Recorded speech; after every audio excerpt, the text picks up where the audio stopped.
Okay, good evening all. Let's start today's lecture. Today we will be doing integration, indefinite integration.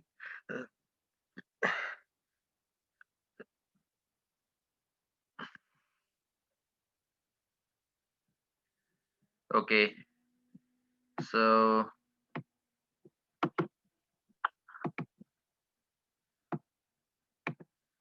let's start with this question. Find the integral of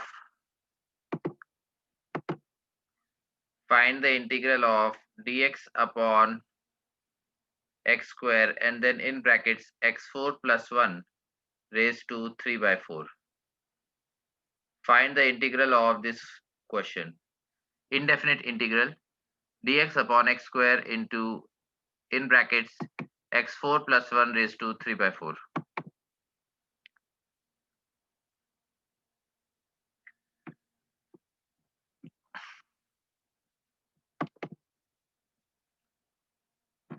It was asked in 1984, 2 marks. Integral dx upon x square x4 plus 1 raised to 3 by 4. Everyone please solve this question.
Everyone please try this question.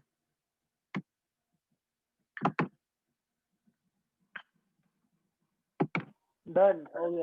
Done. Okay, very good. Suyash. और किसी का आया answer? आपको answer बताने की जरूरत नहीं है क्योंकि इंडेफिनिट के आंसर्स लेंदी होते हैं, मतलब कुछ कांस्टेंट में आंसर नहीं आएगा. तो अगर बस हो गया है तो बस ये बता दो कि इफ इट इज डन और नॉट. बाकी सॉल्यूशन में सॉल्व करूंगा तो उसमें आप देख सकते हो फिर.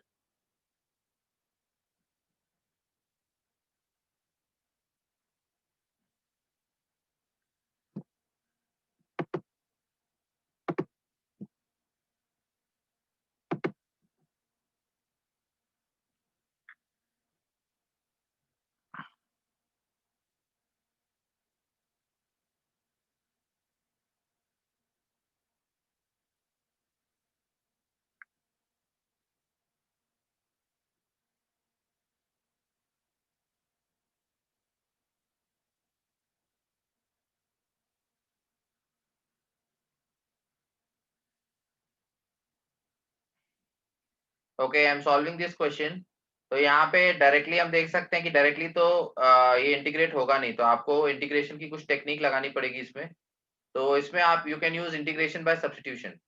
तो अगर आप x रेज टू 4 ब्रैकेट से बाहर निकालते हो तो x क्यूब बाहर आएगा क्योंकि x की पावर 4 3 by 4 से मल्टीप्लाई होगा.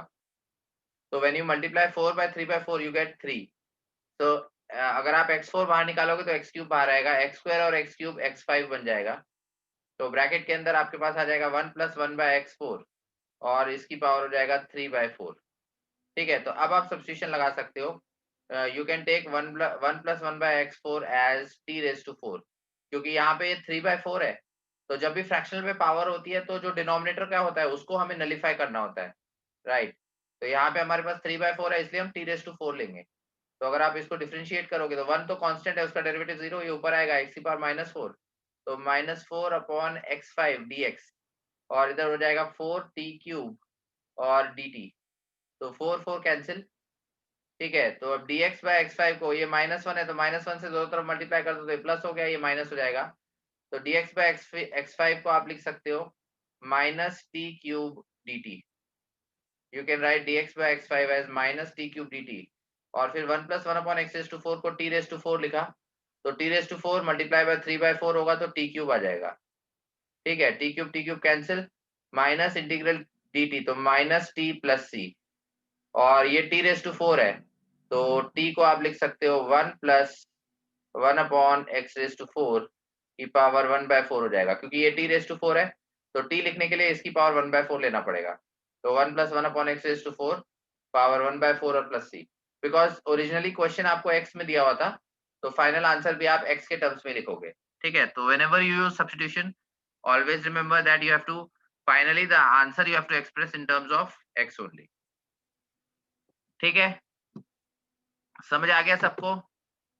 Please repeat. Okay, so see directly जो आपको क्वेश्चन दिया था उसमें तो कोई सब्स्टिट्यूशन लग नहीं रहा था, मतलब उसमें तो कुछ डायरेक्टली हो नहीं रहा था, तो इसीलिए मैंने उसको x4 को बाहर निकाला ब्रैकेट से। तो जब आप x4 को बाहर निकालते हो तो 4 3/4 में मल्टीप्लाई होगा तो x³ बाहर आएगा, x² और x³ x5 बन जाएगा।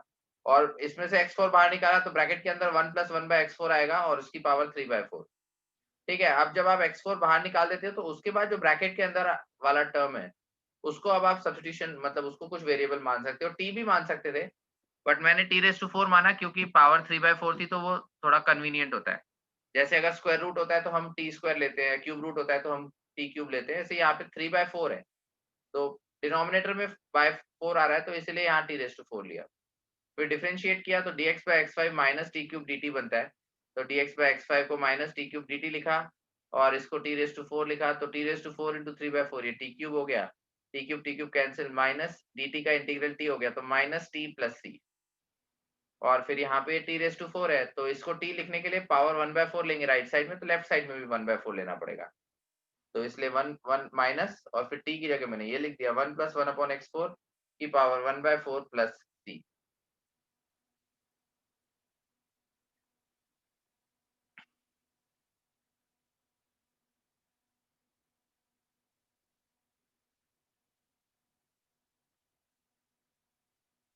Any doubts in this question? Please tell me. Any doubts in this question? Indefinite integration का question है ये. Wait, okay. I am waiting. You can write down the solution.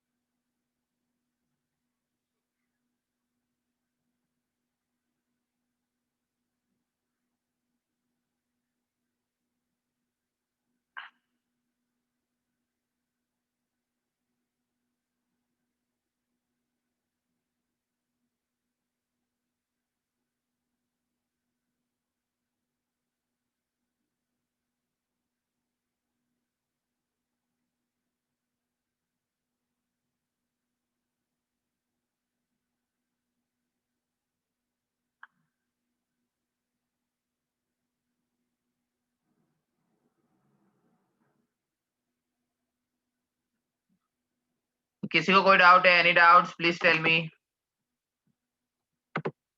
Okay, I am removing the solution.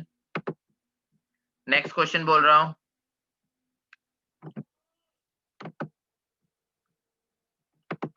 Next question.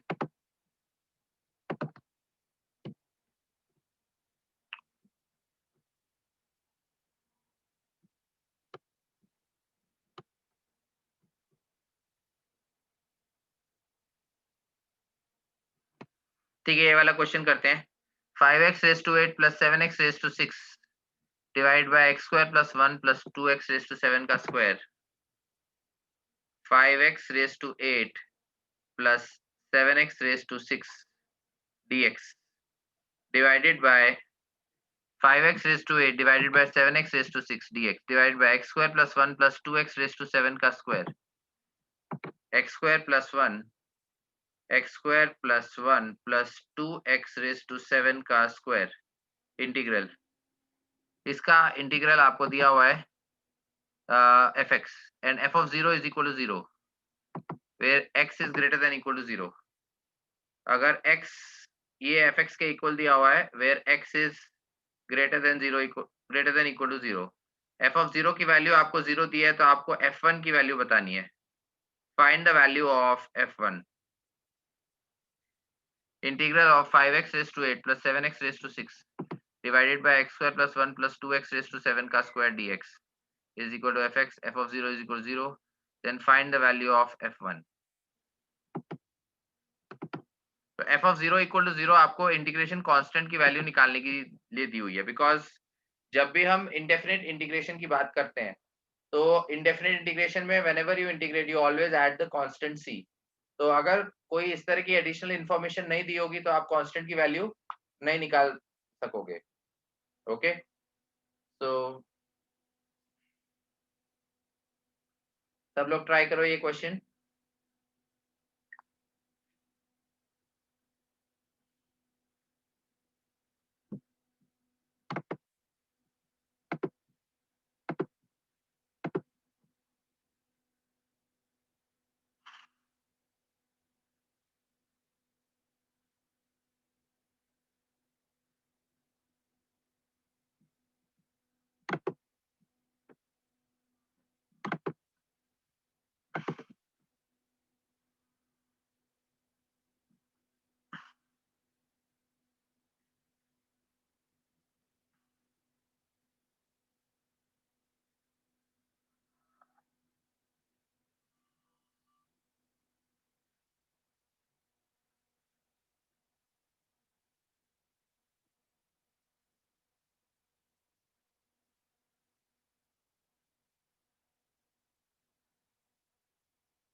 Anybody got the answer? Please tell me.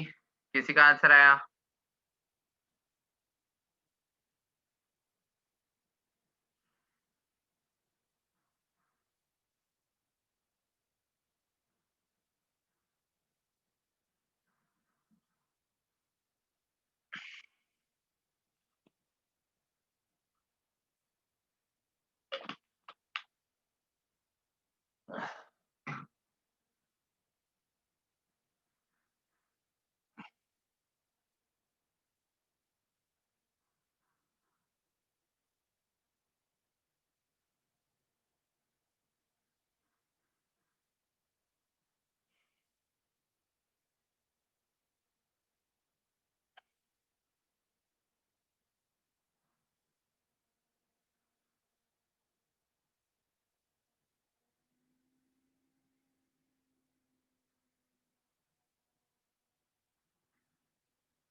Okay, I'm solving this question.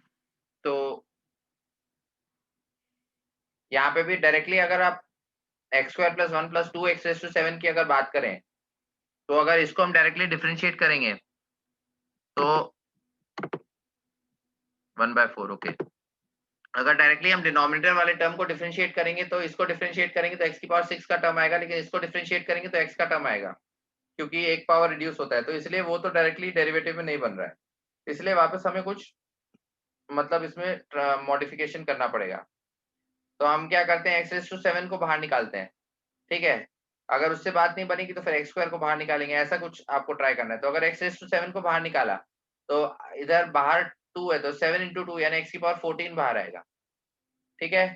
तो if you take x raise to 7 outside, so 2 plus 1 upon x raise to 7, और यहाँ पे आएगा x square upon x raise to 7, मतलब 1 upon x की power 5, ठीक है। अगर आप x रेज़ टू 7 बाहर निकालते हो तो यहाँ 2 बचेगा, यहाँ 1 अपॉन x की पावर 7 आएगा, यहाँ x स्क्वायर अपॉन x 7 यानी 1 अपॉन x की पावर 5 आएगा, और x की पावर 14 बाहर आएगा, तो 5x8 अपॉन x14 मतलब 5 अपॉन x की पावर 6, और फिर 7x6 अपॉन x14 मतलब 7 अपॉन x की पावर 8, ठीक है। तो इस तरह से आ गया। तो अब अगर आप डिनोमिनेटर वाले टर्म को t देते हो, अब इसमें फ्रैक्शनल पावर तो है नहीं, तो इसलिए टी स्क्वायर टी क्यूब सोचने की जरूरत नहीं है। जब इंटीग्रल पावर है तो you can just take it as t। तो अगर इसको 2 तो कांस्टेंट है, उसको डिफरेंशिएट किया तो 0, फिर ये ऊपर जाएगा तो x की पावर -7 हो जाएगा, तो -7 x की पावर -8 मतलब -7 अपॉन x की पावर 8 हो गया। फिर ये ऊपर जाएगा तो -5 हो जाएगा, तो -5 और x की पावर -6 मतलब -5 अपॉन x की पावर 6 हो गया, dx is equal to dt, ठीक है। अब ये दो यहाँ पे दोनों टर्म से माइनस आ रहा है, तो -1 से मल्टीप्लाई करते हैं। अगर हम -1 से मल्टीप्लाई करेंगे तो इधर राइट साइड में माइनस से मल्टीप्लाई करना पड़ेगा, तो 7 upon x8 plus 5 upon x6 dx को हम माइनस dt लिख सकते हैं। तो दिस बिकम माइनस dt, और ब्रैकेट वाला टर्म t है तो ये t स्क्वायर हो जाएगा, ठीक है। तो अब आप इसको इंटीग्रेट कर सकते हो, ये ऊपर आएगा तो t की पावर -2 हो जाएगा, t की पावर -2 का इंटीग्रेशन t इनवर्स अपॉन -1 और प्लस c। अब माइनस और -1 कैंसिल हो गया, तो t इनवर्स को आप 1/t लिखोगे तो 1/t प्लस c, ठीक है। तो अब t को जो मैंने माना था उसका हम रेसिप्रोकल लेंगे, राइट। तो यहाँ पे इसको अगर हम एलसीएम ले तो यहाँ पे अगर हम एलसीएम लेते हैं तो डिनोमिनेटर में हमारे पास x रेज़ टू 7 आएगा, यहाँ पे 2x की पावर 7 आएगा, यहाँ पे 1 आएगा, और यहाँ पे x स्क्वायर आएगा। तो 2x 7 plus 1 plus x square upon x raise to 7, तो ये t है, लेकिन हमारा आंसर 1/t आ रहा है। तो इसीलिए जो f ऑफ x है, f ऑफ x उसका इंटीग्रल था, तो 1/t मतलब इसका रेसिप्रोकल लेंगे, तो x की पावर 7 अपॉन 2x की power 7 plus x square plus 1 ये आ रहा है, और plus c।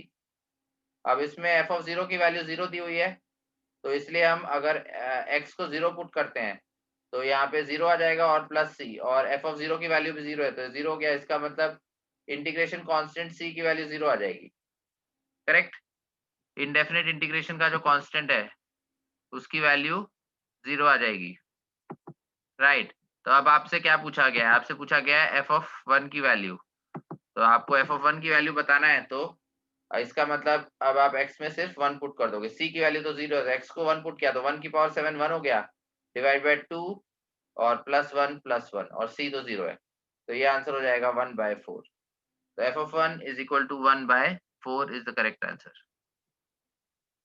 f of 1 is equal to 1/4 is the correct answer. c integration constant जो था c, उसकी वैल्यू मैंने f of 0 equal to 0 put करके निकाली, x को 0 पुट किया तो f of 0 भी 0 आ गया, उसमें c की वैल्यू 0 हो गई, c 0 आ गया तो उसको हटा दिया, और फिर बस x को 1 पुट कर दिया। तो अगर x को 1 पुट करते हैं तो हमारे पास 1/4 आ जाता है।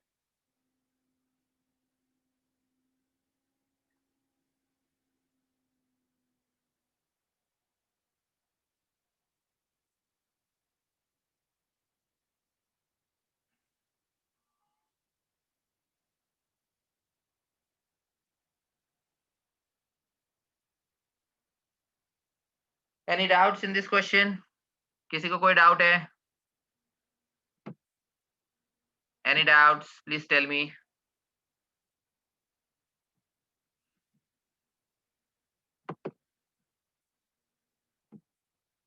No, okay, I am removing the solution. Next question बोल रहा हूँ, next question on indefinite integral.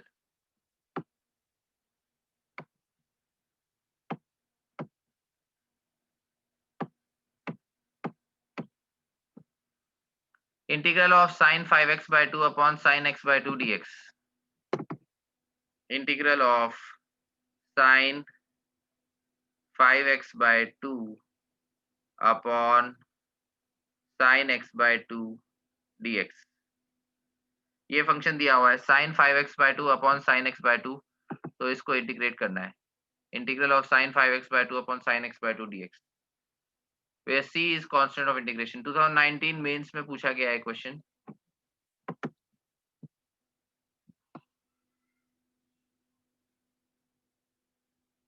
Everyone please try this question।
x plus sin 2x plus 2 sin x plus c, okay।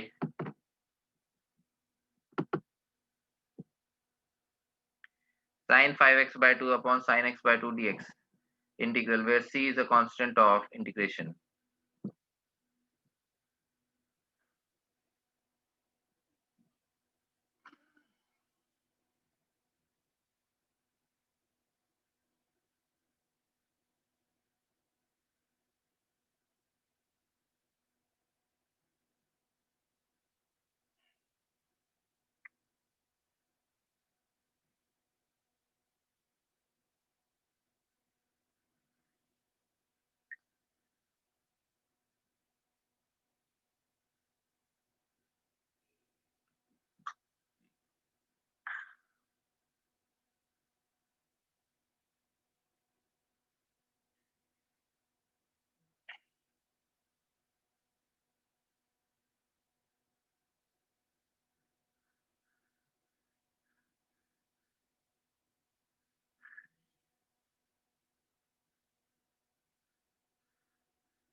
आया किसी का आंसर? Any answers?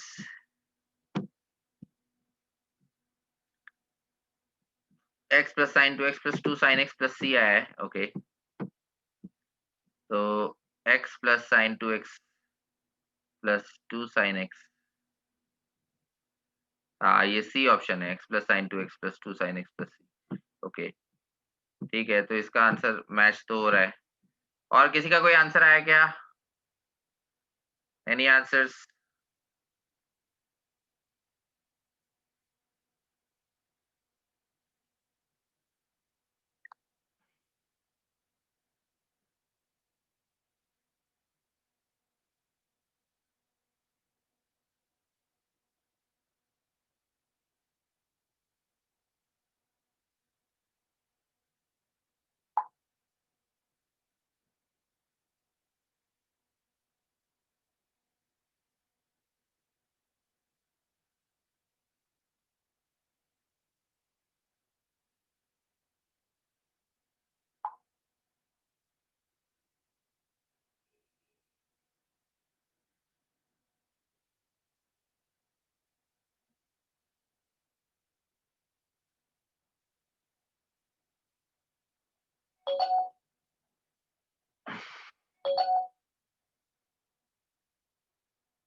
ओके, मैं solve कर रहा हूँ।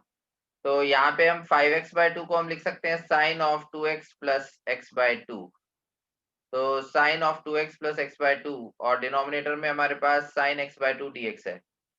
तो यहाँ पे हम अगर ऊपर साइन a प्लस b का फॉर्मूला लगाएं तो साइन 2x और कॉस ऑफ x/2 और plus sine a cos b plus cos a sine b, cos 2x और sign of x/2।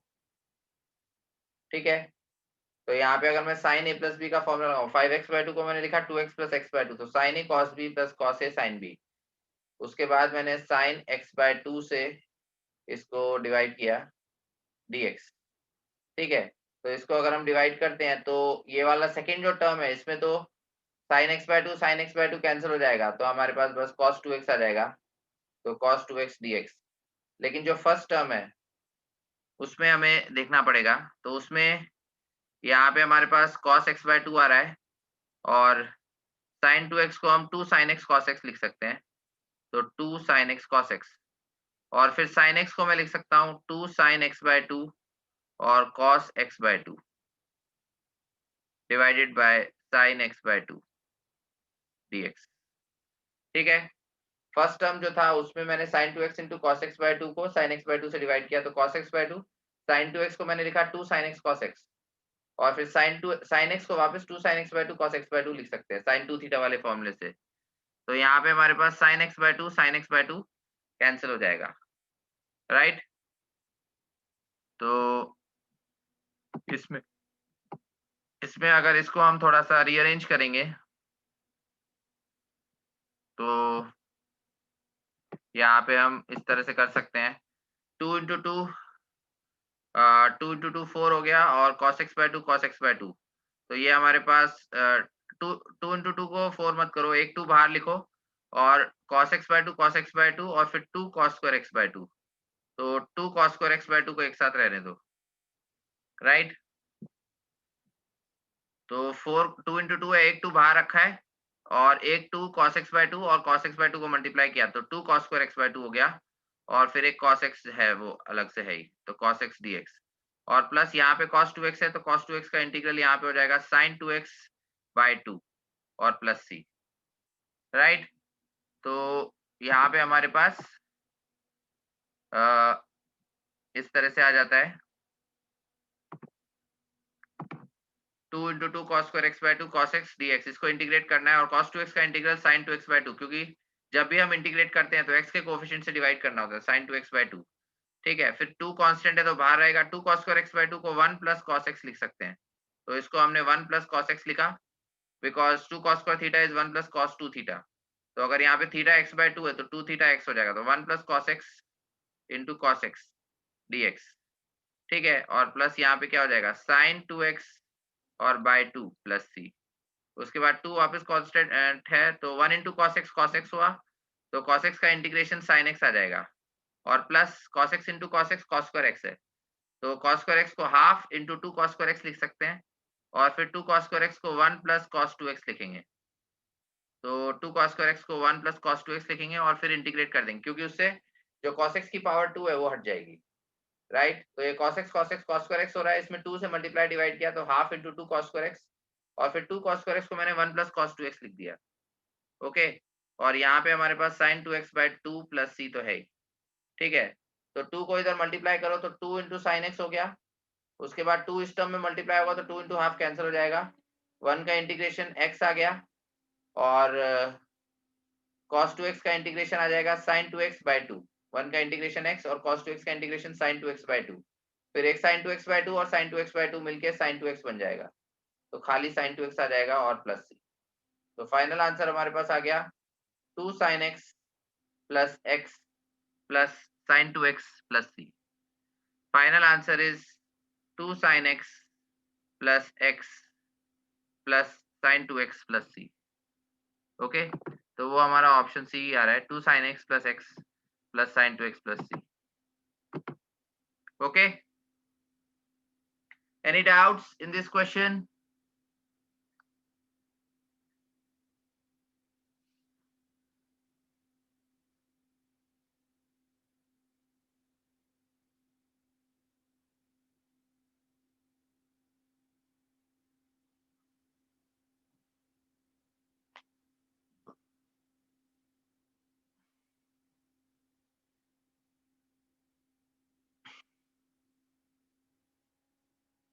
Any doubts in this question? Please tell me, किसी को कोई doubt है?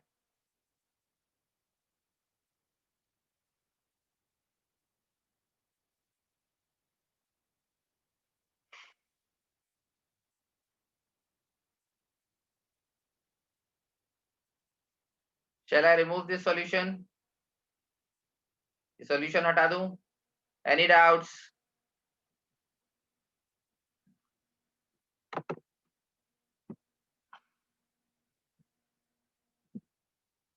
No doubts. Okay.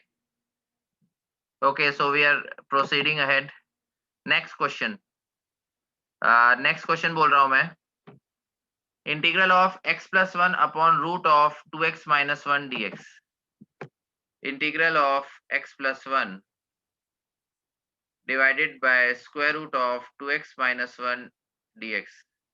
Integral of x plus 1 upon square root of 2x minus 1 dx is equal to fx into root of 2x minus 1 plus c is equal to fx into root of 2x minus 1 plus c. ये equation आपको given है. Integral x plus 1 upon root of 2x minus 1 dx is fx into root of 2x minus 1 plus c, where c is a constant of integration. Then fx is equal to, fx क्या होगा ये बताना है आपको. Find fx, क्योंकि fx ही इसमें unknown है, बाकी c तो इंटीग्रेशन कांस्टेंट है. Find fx.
इसमें दो तरीके सॉल्व करने के. एक तो ये है कि इसको इंटीग्रेट करो और जो रिजल्ट आएगा उसको इससे आप कंपेयर कर लोगे, और दूसरा ये है कि आप इंटीग्रेशन के क्वेश्चन में डिफरेंशिएशन से भी कर सकते हो. जैसे इस तरह की इक्वेशन अगर गिवन है, तो अगर आप रिजल्ट जो आया है उसको डिफरेंशिएट करोगे तो आपको ओरिजिनल जो फंक्शन है वो मिलना चाहिए, because integration is nothing but anti derivative. तो अगर इस फंक्शन को इंटीग्रेट करके ये फंक्शन आ रहा है, तो मतलब इस फंक्शन को डिफरेंशिएट करके जो क्वेश्चन में दिया हुआ है वो आना चाहिए. ठीक है, तो इस तरह के क्वेश्चन में आप अगर इंटीग्रेशन नहीं समझ रहा हो तो आप डिफरेंशिएशन वाला मेथड भी लगा सकते हो. डन. आ गया? Okay, very good. और किसी का आया? आंचल और जितेश और कौन कौन है जो लोग भी इस मीटिंग में है? Aryan, Haricharan, Aditya. Wait. Okay, okay, मैं वेट कर रहा हूँ.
Done, okay, very good. और किसी का आंसर आया? Any other answers?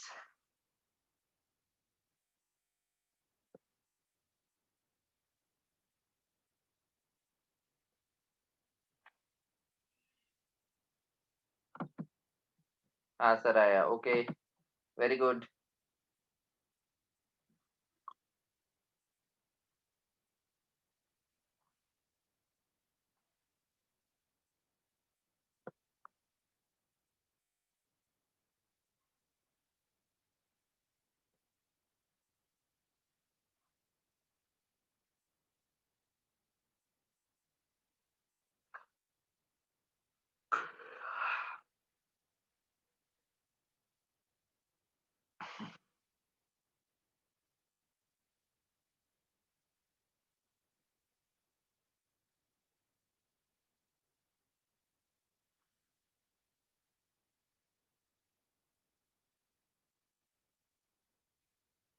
Less than 1 minute remaining, सब लोग ट्राई कर लो।